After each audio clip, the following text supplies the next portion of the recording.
July 1st, 2025, Rio Hurtado, Chile, the asteroid terrestrial impact.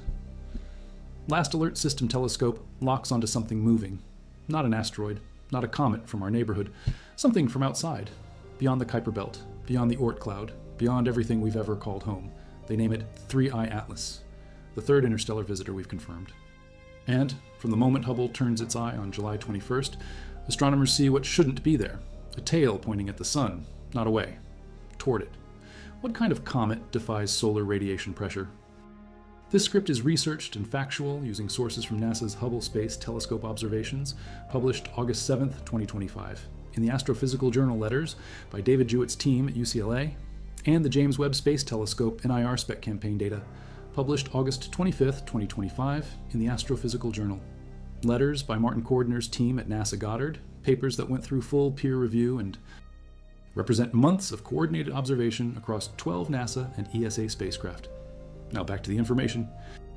You're staring down the barrel, but the sunward feature? That one extends perpendicular to your line of sight.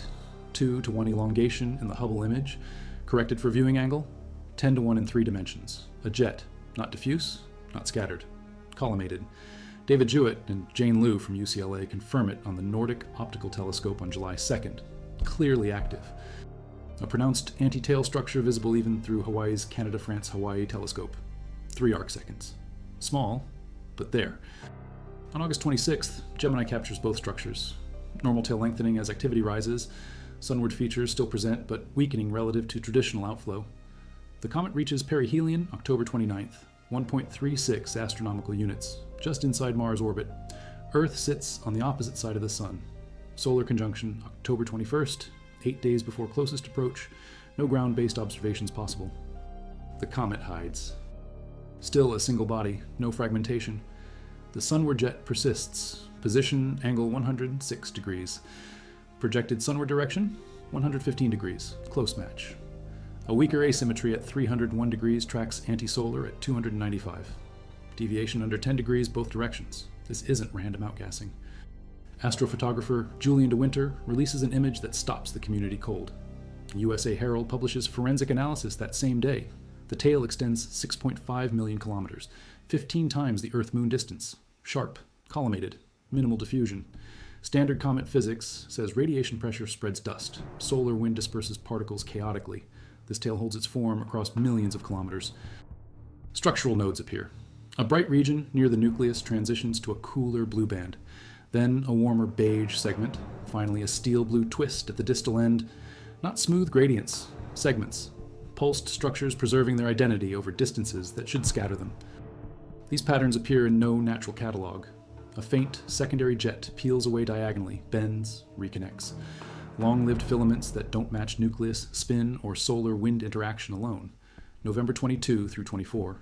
Mitsunori Tsumura shoots with a half-meter telescope. Tail extends to 5 million kilometers, anti-tail to 1 million.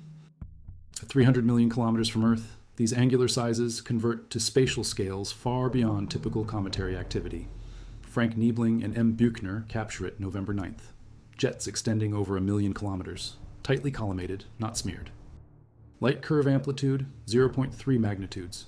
The nucleus rotates. Every 16 hours it turns. At the thermal speed expected from carbon dioxide sublimation, 400 meters per second at 3I Atlas's distance, gas takes a month to traverse 1 million kilometers. During that month, the nucleus completes 45 full rotations. The jet should sweep through space like a lighthouse beam, smear across 45 different angles. But November images show narrow columns. Orientation preserved. Avi Loeb from Harvard's Galileo project runs the numbers in a Medium post, November 14th, 2025. For jets, this collimated after a month of travel, either rotation stopped or outgassing pulses only at specific illumination angles. Asymmetric outgassing typically spins objects up, not down. No recent period measurement exists post-perihelion. But the structure argues against simple rotation. Eric Keto and Avi Loeb publish a model in the Astrophysical Journal September 10th. They map brightness profiles as a function of angle, 10 degrees sunward, 100 degrees perpendicular, 190 degrees antisolar. The sunward profile extends farther. Why? Sublimating ice grains. Carbon dioxide-rich gas flux from the nucleus entrains ice particles. On the sunward face, stronger sublimation creates larger grains with longer survival times. The snow line, the distance where ice sublimates completely, extends farther toward the sun in that direction than perpendicular. Anisotropic illumination produces an anti-tail naturally within spherical outflow physics. The measured brightness curves match predicted profiles for this process. Carbon dioxide at 87% by mass, traces of carbon monoxide at 9%, water, most of the remaining 4%. Carbon dioxide emission dominates. 4.3 micrometer band blazes across the detector, water vapor at 2.7 micrometers, carbon monoxide at 4.7, carbonyl sulfide tentatively detected, water ice grains scatter at 1.2 micrometers. The carbon dioxide to water ratio measured in the coma, 7.6 plus or minus 0.3. Some reports adjust this to 8.0 plus or minus 1.0. Either way, it ranks among the highest ever observed in any comet. Long period comets, Jupiter family comets, they cluster around 1 to 3 at this distance. 3, I Atlas, sits 6 sigma above the trend. Excluding the outlier C 2016 R2, a hypervolatile comet rich in carbon monoxide and nitrogen, nothing approaches this ratio. No sensitivity for water vapor or carbon monoxide at its resolution. But the carbon dioxide signal matches Webb's finding. Lowell Observatory reports cyanide detection August 22nd. Tentative, Very Large Telescope spectroscopy. August 21st confirms it. Hydrogen cyanide, also nickel vapor, atomic nickel. Rohan Rahatgaonkar's team analyzes the VLT data. Nickel abundance consistent with decomposition of organic nickel compounds. Nickel tetracarbonyl perhaps. Space weathering breaks them down. Nickel to iron ratio higher than typical comets. Orders of magnitude, higher nickel to cyanide ratio than known comets, including 2I Borisov. The James Clerk Maxwell Telescope measures hydrogen cyanide production. September 7th, 1.5 times 10 to the 25th molecules per second. 1 week later, September 14th, production climbs to 4.5 times 10 to the 25th molecules per second, 2 kilograms per second. The cyanide coma on September 15th, those spans 180,000 kilometers, asymmetric. Elongated antisolar, a visible dust tail 50 arc seconds across, 100,000 kilometers. Webb data shows the nucleus emitting 129 kilograms per second of carbon dioxide on August 6th, 6.6 kilograms per second of water, 14 kilograms per second of carbon monoxide, 0.43 kilograms per second of carbonyl sulfide. The active area for carbon dioxide, 3.1 square kilometers. For water, 2.2 square kilometers, small patches, not the whole nucleus. Jewett's team calculates dust loss rates between 12 and 120 kilograms per second from early observations. Small dust grains, with 1 micrometer radii, eject at 22 meters per second. Large grains, 100 micrometers across, move at 2 meters per second. This matches carbon dioxide sublimation physics at 3 to 4 astronomical units. Water sublimation requires higher temperatures. The nucleus stays too cold for vigorous water outgassing. Carbon dioxide ice sublimates at lower temperatures. It lifts dust. It creates the coma. Gemini South sees 30 arcseconds, 56,000 kilometers projected. September 14th, apparent magnitude 14.2. October 3rd, Mars approach, 30 million kilometers from the red planet, ExoMars.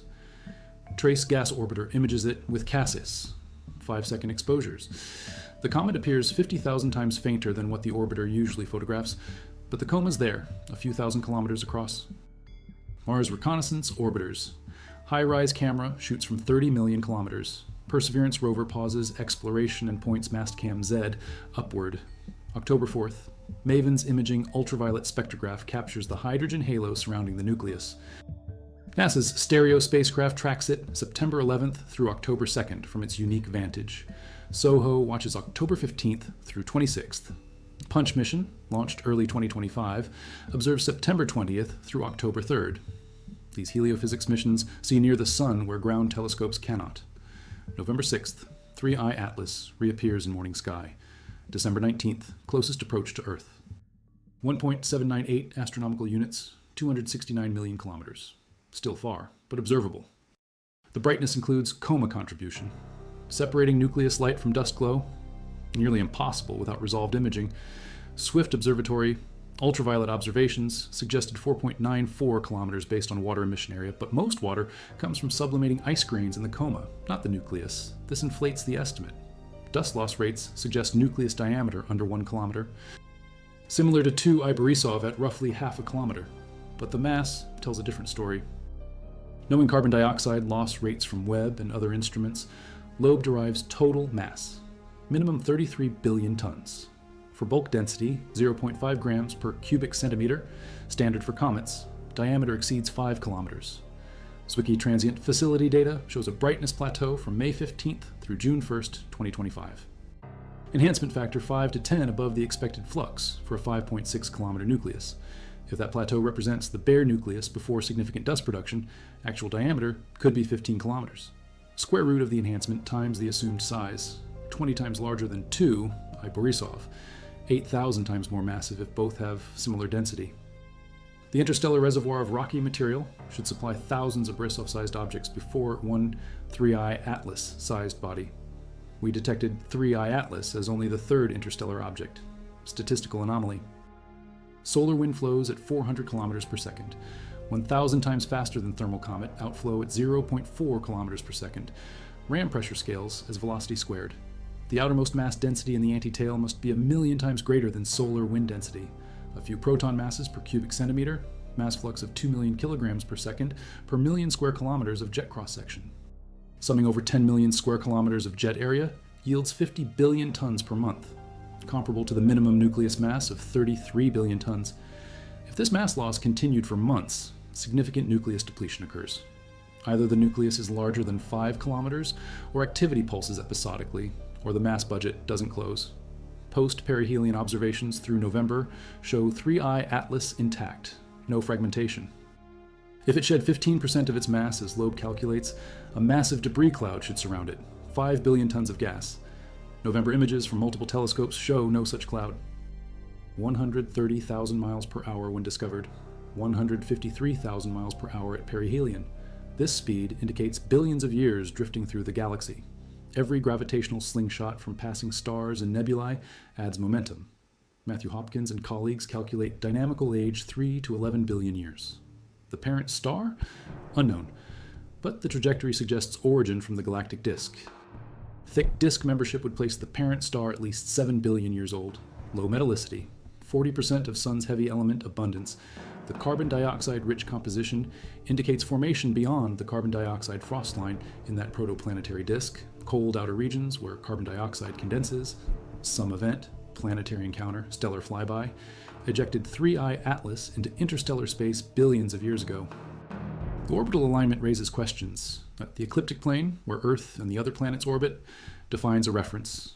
3. I Atlas's trajectory aligns within 5 degrees of this plane. Retrograde motion, moving opposite planetary orbits. But the inclination, low. Avi Loeb calculates probability. For a randomly oriented interstellar visitor, chance of alignment within 5 degrees, 0.2%, 1 in 500. Not impossible, but uncommon. The arrival timing places it within tens of millions of kilometers of Mars on October 3rd, Venus later, Jupiter in March 2026. Fine-tuned geometry. Loeb estimates combined probability at 0.005%, 1 in 20,000. The comet crosses the ecliptic plane October 3rd, perihelion, October 29th, solar conjunction, October 21st, Earth can observe during peak solar heating. Mars orbiters fill the gap. Was this trajectory planned? Science follows evidence, not expectations, but the numbers stand. It appeared January 1st, 1974, as calculated, composed of heavy particles from pre-perihelion emissions. Viewing perspective creates the illusion. But 3. I-Atlas's sunward feature isn't perspective. Eric Keto and Avi Loeb's model explains it through anisotropic sublimation. Carbon dioxide sublimates faster on the sunlit face. Larger ice grains form, longer survival times, extended snowline in the solar direction. Brightness profiles match this hypothesis quantitatively. The model uses standard comet physics, spherical outflow, sublimating grains, no exotic propulsion. The coma elongation toward the sun resembles other comets at large distances. Preferential dust ejection from the heated hemisphere. Wright notes Loeb's own paper with Keto explains the feature using ordinary comet physics. If it fits standard models, why call it anomalous? The scientific community splits. Some accept the natural comet interpretation. High carbon dioxide explains unusual activity. Radiation processing during billions of years in space alters surface chemistry. Formation in a carbon dioxide-rich protoplanetary disk explains composition. Others point to the cumulative oddities. extreme mass relative to other interstellar objects, unusual nickel abundance, collimated jets maintaining orientation despite rotation, trajectory alignment, timing. Webb detects carbon-13 in the carbon dioxide emission, heavy carbon. The ratio of carbon-13 to carbon-12 measures nucleosynthesis history in the parent molecular cloud. Solar system comets show ratios close to terrestrial values, around 89. 3I Atlas measurements remain preliminary. Dust obscuration complicates extraction. Higher spectral resolution observations needed. If the ratio differs significantly from solar system norms, it confirms formation in a different stellar environment. Low metallicity star, different supernova enrichment history. If it matches solar values, convergent chemistry, similar processes across diverse stellar systems. Similar to 2I Borisov, likely caused by irradiated organic compounds. Tholins, complex molecules formed when ultraviolet and cosmic rays bombard carbon-rich ices. Billions of years in interstellar space guarantees heavy radiation exposure. The surface reddens. Organic-rich material darkens. This matches predictions for ancient interstellar objects. But the red color alone doesn't discriminate origin. Solar system comets show the same spectral slope. Short-period comets, long-period comets, all develop tholins. Water ice doesn't sublimate vigorously that far out. Carbon dioxide and carbon monoxide drive early activity. TESS spacecraft observed it May 7th through June 3rd, 2025. Already bright and active. As perihelion approaches, brightness climbs.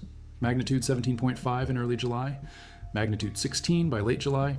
Magnitude 12 to 13 in September. Peak around magnitude 11.5 near perihelion. Still too faint for naked eye, but accessible to amateur telescopes above 8 inches aperture under dark skies. GOES 19, weather satellite tracks it October 18th through 24th. Magnitude 12, barely visible in satellite imagers designed for clouds. When it reemerges November 6th, the ion tail stretches across the morning sky, growing. Activity rises post-perihelion as viewing angle improves and carbon dioxide continues sublimating. Distance 33 million miles. Lucy spacecraft shoots September 15th through 17th. 240 million miles away. LaLaurie imager. Stacked images reveal coma and tail detail. Lucy's en route to Jupiter Trojans. Psyche's heading to the metallic asteroid 16 Psyche. Both pause primary missions to observe the interstellar visitor. Europa Clipper predictions place it potentially within 3I Atlas's ion tail, October 30th through November 6th. Particle detectors might sample material.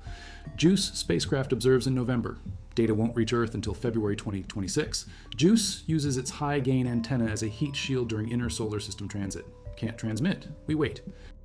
International Asteroid Warning Network announces a special astrometry campaign November 27th through January 27th, 2026. Not because of danger.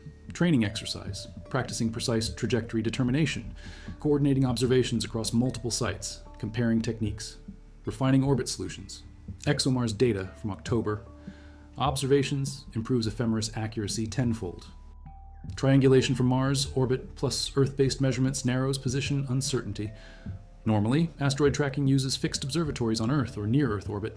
This campaign accounts for spacecraft position. ExoMars. Trace gas orbiter moves fast around Mars. Flight dynamics teams, science teams, instrument teams coordinate. The trajectory precision matters for understanding non-gravitational forces. Outgassing thrust.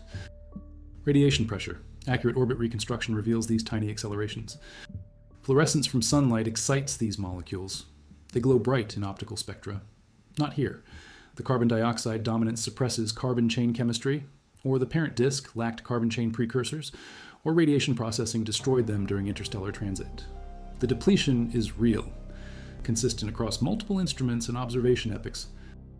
Very Large Telescope sees no atomic oxygen in July through August. Water dissociation by solar ultraviolet should produce oxygen atoms. Either water abundance is low, or photodissociation products freeze back onto grains before they fluoresce, or the coma's optical depth hides the signal. Webb's detection of water vapor and water ice indicates water exists. But at 4% by mass versus 87% carbon dioxide, it's a minor component. The low water fraction differentiates 3I Atlas from most solar system comets. Water typically dominates. Carbon dioxide plays a secondary role. Here, the roles reverse. 2 meters per second. This spread produces differential light scattering. Red color from large grains, blue shifted scattering from small grains. The coma appears slightly redder than neutral. Large grains contribute more to the brightness. Dust production rate climbs with solar heating, 12 kilograms per second in July, 120 kilograms per second peak estimate. By comparison, comet Hale-Bopp at its brightest produced several hundred kilograms per second. 3I Atlas is active but not extraordinary by dust mass loss standards. The unusual aspect is the carbon dioxide-driven mechanism, at distances where water typically dominates. For a low albedo surface, equilibrium temperature reaches around 180 Kelvin, minus 93 Celsius, cold. But carbon dioxide ice sublimates at around 150 Kelvin under vacuum. The surface temperature suffices for carbon dioxide outgassing. Water ice requires about 200 Kelvin, marginal at best. As the comet nears perihelion at 1.36 astronomical units, solar flux increases. Surface temperatures climb toward 250 Kelvin. Water sublimation kicks in, but carbon dioxide sublimates faster. At perihelion, solar illumination delivers 33 gigawatts to a 5-kilometer diameter nucleus. That's 1/3 the total output of 94 operating U.S. nuclear reactors. Intense heating. Surface layers ablate. If the nucleus fractured under thermal stress, we'd see fragments by November. We don't. Single body persists. Some observers suggest outgassing could alter rotation. Asymmetric jets create torque. Most of the time, this spins comets up. Rotational period decreases. Occasionally, it slows rotation. Depends on jet geometry relative to spin axis. For 3I Atlas, we lack post-perihelion light curves. Did the period change? Unknown. If jets maintain collimation despite rotation, either the spin axis aligns with the jet axis, unlikely given observed morphology, or outgassing pulses rapidly rather than streaming continuously. Imagine deep valleys shadowed by ridges. Carbon dioxide ice sits at the valley floor. When sunlight hits at the correct angle once per rotation, ice sublimates vigorously for a brief interval. Then shadow returns, ice cools, outgassing stops. This produces discrete puffs, 16.16-hour intervals. At 400 meters per second, each puff travels 23,000 kilometers before the next one forms. Over 1 million kilometers, 43 puffs line up like beads, peas in a pod. Spatial structure emerges naturally. This explains collimated jets in the sunward direction. But jets pointing anti-solar? Shadow suppresses sublimation on the dark side. Unless subsurface heat conducts through, or the jets trace fragmented debris trails, no consensus yet. Trace carbonyl sulfide, hydrogen cyanide, nickel compounds. This mixture indicates cold formation conditions. Below 100 Kelvin, possibly below 70 Kelvin to retain carbon monoxide ice. Protoplanetary disk models place this at tens to hundreds of astronomical units from the parent star, farther than Neptune's 30 astronomical units from our Sun. If the parent star had lower luminosity, an M dwarf, the carbon dioxide frost line sits closer, but the composition remains consistent with outer disk origin, cold volatiles, minimal processing by stellar heat. Stars in the solar neighborhood orbit the galactic center at roughly 220 kilometers per second. Small velocity dispersion. Young disk stars move together, old disk stars show larger velocity spread. Thick disk members exhibit even more scatter. 3I Atlas's speed and trajectory hint at thick disk membership. Age 7 billion years, pre-solar system, formed when the galaxy was younger, lower metallicity environment. Different chemical enrichment. If confirmed, 3I Atlas predates Earth by 2 billion years. Carries information about planet formation in the galaxy's earlier epochs. 2I Borisov in August 2019. Clear coma, active, water and carbon monoxide detected. Gennady Borisov found it with a homemade telescope. It behaved like a normal comet. Diameter around half a kilometer. Nucleus mass roughly 100 times less than Hubble's upper limit for 3I Atlas. Then 3I Atlas. 1,000 times more massive than Borisov. Moving faster than both. The size distribution should be steep. Small objects common. Large objects rare. Detecting a large one before many small ones? Low probability. Catalina Sky Survey, Pan-STARRS, Atlas, Rubin Observatory, all scanning the sky. We should see dozens of Borisov-sized objects before 3I Atlas. We haven't. Einstein's deflection angle depends on angular separation from the sun. Small angles produce strong lensing. SOHO and stereo observed the comet near the sun. Lensing magnification could have brightened the image. Differential magnification across the coma might reveal nucleus brightness directly, separating nucleus light, but extracting this from solar glare? Difficult. No published lensing if the chance was there. Perihelion 8 days after conjunction. Closest approach to the sun during the period Earth couldn't observe. Loeb's writings emphasize the timing, fine-tuned arrival, Oberth maneuver opportunity, burn fuel at perihelion to maximize energy change. If 3I Atlas carried propulsion, perihelion is when you'd use it. Hidden from Earth, maximum velocity, optimal delta V gain. November images show no trajectory change, no new objects ejected. The orbit continues as predicted, hyperbolic escape, outbound. He states explicitly, if post-perihelion observations show intact nucleus and continued anomalies, the rank might rise. If natural comet behavior explains everything, the rank drops to 2. Ecliptic alignment and large mass relative to other interstellar objects never disappear, but they're not proof of artificiality. Statistical curiosities, low probability, not impossible. As of late November, Loeb maintains the rank. Awaits December observations. Closest approach to Earth, December 19th. Hubble, Webb, ground-based telescopes will examine the coma, look for debris clouds, measure trajectory precisely, assess activity levels. If a 5 billion ton gas cloud from 15% mass loss isn't there, the mass budget doesn't balance. Either the nucleus is much larger, 10 to 15 kilometers, or mass loss estimates are wrong, or the outgassing is not purely natural sublimation. This script is researched and factual, using sources from papers published in the Astrophysical Journal. Letters August 25th and October 1st, 2025. Detailed imaging data from NASA's 12 spacecraft observation campaign, published November 25th, 2025, and extensive spectroscopic measurements from the Very Large Telescope, Gemini Observatory, and James Clerk Maxwell Telescope, covering July through September observations, all peer-reviewed and documented in NASA technical reports, server entries through November 2025. Now back to the information. 3I Atlas in July displayed exactly this configuration. The anti-solar tail pointed almost directly away from Earth, nearly invisible.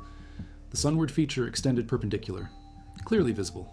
2-to-1 aspect ratio in projection. Correcting for geometry gives 10-to-1 in 3 dimensions. This geometry let Hubble measure the anti-tail properties unambiguously. Not an optical artifact, real spatial structure. By August, Earth's position shifted. The angle changed. The anti-solar tail became visible, 30 arcseconds long. The sunward feature persisted but appeared less dominant. Geometry matters. What you see depends on where you sit. July's configuration was optimal for detecting the anti-tail. Lucky break or deliberate? When outflow moves toward or away from the observer, Doppler shifts compress or stretch spectral lines. Webb's NIR spec captured spatial maps of carbon dioxide, water, carbon monoxide emission. The gas distributions show elongation. Carbon dioxide and carbon monoxide extend sunward. Enhanced outgassing in the solar direction. The gas maps confirm physical anti-tail structure. Not just dust, gas too. Molecular emission extending hundreds of thousands of kilometers toward the sun. Radiation pressure doesn't push gas backward. Gas molecules move ballistically after sublimation, but they scatter sunlight. Solar photons excite rotational and vibrational states. Fluorescence emission. We detect it spatially resolved. The maps prove the gas coma extends sunward, driven by carbon dioxide sublimation on the day side. This backs the Keto-Loeb model. Anisotropic sublimation. Larger survival distances sunward, observable in gas and dust. Bright nucleus region. Blue band. Beige segment, steel blue distal twist. Anomaly 3. Helical ridges, suggesting rotation or directional change in outflow. Anomaly 4. Secondary jet, peeling away diagonally, bending, reconnecting. Long-lived filaments, defying simple solar wind sculpting. Anomaly 5. The article states plainly, none of this proves artificiality. But it firmly supports what multiple institutions acknowledge. The object doesn't behave like known comets in the modern catalog. Natural explanations exist, multiple active zones, anisotropic ice distribution, complex solar wind interaction, episodic release events, but each explanation requires specific conditions. Stack them all. The probability shrinks. Carbon dioxide-rich comet from a cold protoplanetary disk. Billions of years in space. Radiation processing alters surface. High velocity from ancient ejection. Extreme mass? Statistical fluke. We detected 1 out of 3 interstellar objects. Small sample. No conclusions about underlying population. Trajectory alignment? 1 in 500 chance. Rare but not impossible. Arrival timing? Selection effect. We notice it because it passes close to planets. Uncounted objects fly through unnoticed. Anti-tail? Explained by standard sublimation physics. Jet collimation? Rotation axis orientation or pulsed outgassing. Each anomaly has a natural path. Together they paint an unusual comet, but unusual isn't artificial. His papers describe active comet. Dust mass loss, gas production, spin period, red color. Everything matches comet physics. He doesn't invoke exotic mechanisms. Jane Liu, co-discoverer of the first Kuiper Belt object, collaborates. Same assessment. Comet. Martin Cordner leads the Webb observations. Carbon dioxide dominated coma, highest carbon dioxide to water ratio on record, but still a comet. High carbon dioxide content explains the anti-tail naturally. Carbon dioxide drives activity at large distances, water doesn't. This flips the usual script. But it's chemistry, not technology. Expert in black holes, cosmology, high-energy astrophysics, he argues for keeping open minds. Science progresses by testing hypotheses, not by dismissing possibilities. The Galileo project searches for technosignatures, evidence of extraterrestrial technology. He applies the same rigor to 3I Atlas as to interstellar asteroids, exoplanets, fast radio bursts, calculate probabilities, measure anomalies, quantify deviations from expected distributions. If the combined probability of all observed features drops below 1 in 10,000, attention warranted. He publishes frequently on Medium, rapid dissemination, not peer-reviewed, but cited in formal papers later. His calculation, probability of trajectory alignment, 0.2%. Arrival timing, 0.005%. Mass ratio relative to 1 I Oumuamua and 2 I Borisov below 0.1%. Multiply them, 1 in 20 million. His conclusion, not proof, but warrants investigation. Loeb receives thousands of emails, some supportive, some hostile. The public divides. Enthusiasts see potential first contact, skeptics see overreach. Scientists mostly stay quiet, publish data, let observation speak. Avoid speculation, the professional norm. But the attention 3I Atlas receives dwarfs normal cometary discovery. Why? The third interstellar visitor, the anomalies, the debate between experts. The possibility, however remote, that we're watching something unprecedented. Continued carbon dioxide monitoring. Post-perihelion chemistry. Does water abundance rise as the nucleus heats further? Does carbon dioxide decline as surface ices deplete? Trajectory measurements will tighten non-gravitational acceleration constraints. If the comet veers off course, propulsion implied. If it follows Keplerian orbit with small offsets from outgassing, natural. The mass budget calculation depends on detecting debris clouds. 5 billion tons of gas should be visible, extended coma, diffuse emission. If absent, either no mass loss occurred, contradicting spectroscopy, or it's confined to the jets, collimated, not spherical.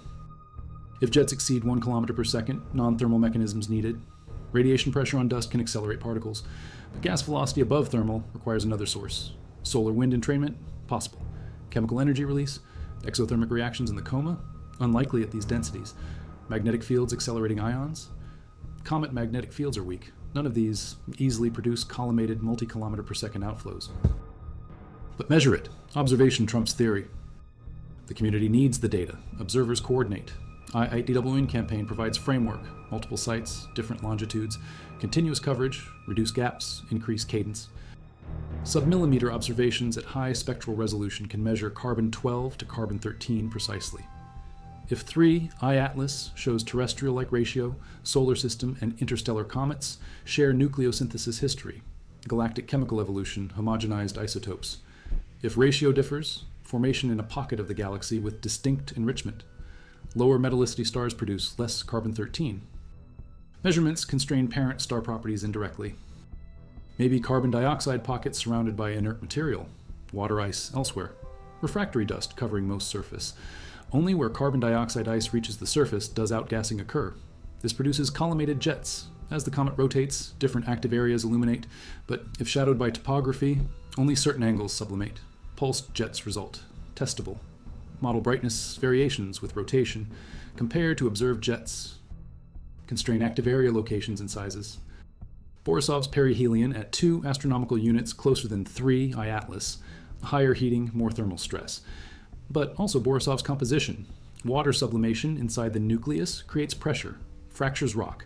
Carbon dioxide sublimates at lower temperature, less internal pressure. 3I Atlas's carbon dioxide dominance might protect it.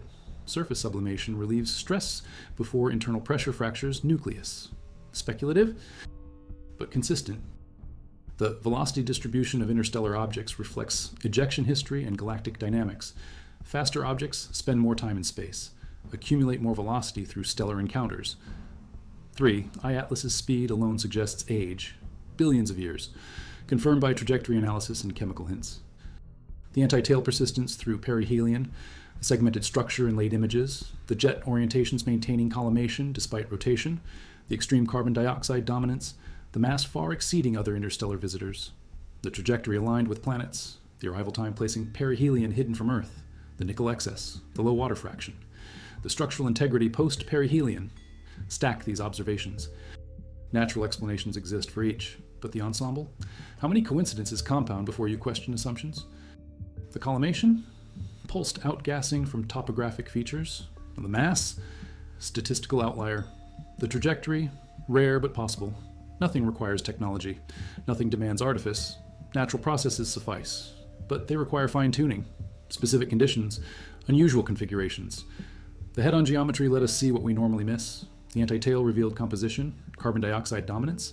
The jet morphology revealed structure. Collimation, segmentation. Without July's viewing angle, we'd miss it. We'd see a normal comet, fuzzy coma, diffuse tail, nothing special. 53 million kilometers. No spacecraft waiting there. Too far, too fast. We watch from distance. By spring 2026, it crosses Jupiter's orbit outbound. Brightness fades, recedes. By mid-2026, only the largest telescopes track it. Eventually, it drops below detection threshold, fades into the black, gone, back to interstellar space, 58 kilometers per second, outbound forever. We'll never see it again. But we have the data, hundreds of observations, 12 NASA spacecraft, dozens of ground telescopes, thousands of spectra, images, light curves, trajectories, the most comprehensively observed interstellar object in history, more data than Oumuamua and Borisov combined. Papers will publish for years, analyzing, modeling, interpreting. Some will argue comet, some will argue anomaly. The debate will continue. Science advances through disagreement. Hypothesis testing, evidence accumulation. 3. iAtlas gives us the clearest look yet at material from another star system. Whether natural iceberg or something else, it carries information about planet formation billions of years ago, about chemistry in different stellar environments, about the diversity of objects in the galaxy, about what's possible. We saw straight down its length, measured it precisely, detected the carbon dioxide driving it, confirmed the physics, the regular tail pointed away, foreshortened, hidden until August when geometry shifted, then both visible. By November, we saw the full structure, 6.5 million kilometers, collimated, structured, unprecedented in scale and sharpness for a comet at that distance. Comet tails grow near perihelion. 3iAtlas. At one point, 4 astronomical units should show vigorous outgassing. It does, but the morphology, the collimation, the segmentation, those patterns arise from specifics: nucleus shape, active areas, rotation state, solar wind conditions, viewing angle, everything aligned to produce what we see. Natural processes, creating remarkable geometry, or geometry revealing something we don't expect. The data's there. Interpretation divides. One fact stands beyond dispute.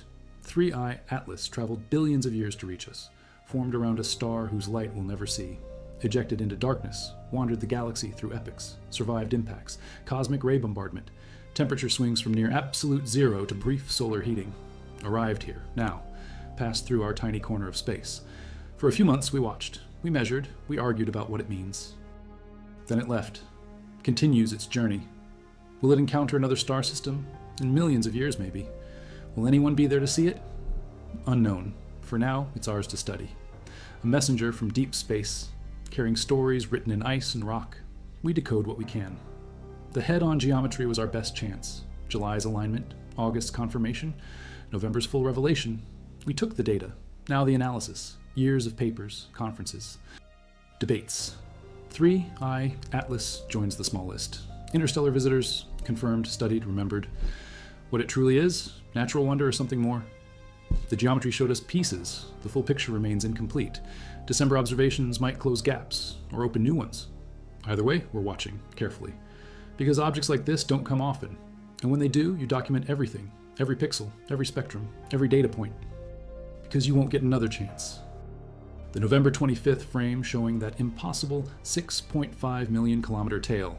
Sharp, segmented, helical distortions visible, secondary jets bending. That image will live in textbooks, regardless of interpretation. Natural comet at the extreme end of behavior, or first detected interstellar artifact. Either way, it's exceptional. The head-on tail geometry proved that, showed structures hidden to normal viewing angles. Revealed physics operating at scales we rarely see. taught us that interstellar objects can surprise, that our models might be incomplete, that the universe holds more variety than catalogs suggest. Outbound December 2025. Closest approach to Earth, December 19th at 269 million kilometers, will fade from view by summer 2026, then gone. A few months in our sky, a few hundred observations, thousands of spectra, dozens of papers, endless debate, and one question that won't resolve quickly: natural or not? The data tilts natural. The statistics, trouble. The geometry revealed complexity. What that complexity means remains the question. We document, we measure, we calculate, we publish, and we watch the sky. Because if 3i Atlas is natural, others like it will come. Statistics predict it. But if it's something else, then watching matters more than ever. Either way, December 19th. Mark it. Closest approach. Our best look at a traveler from the stars. Whatever it is, it came from far away. It's leaving. And we'll remember what we saw. The head-on tail, the impossible collimation, the structure that shouldn't hold, the geometry that revealed a mystery, still unsolved, still watched, still debated. That's science, that's discovery, that's 3i Atlas.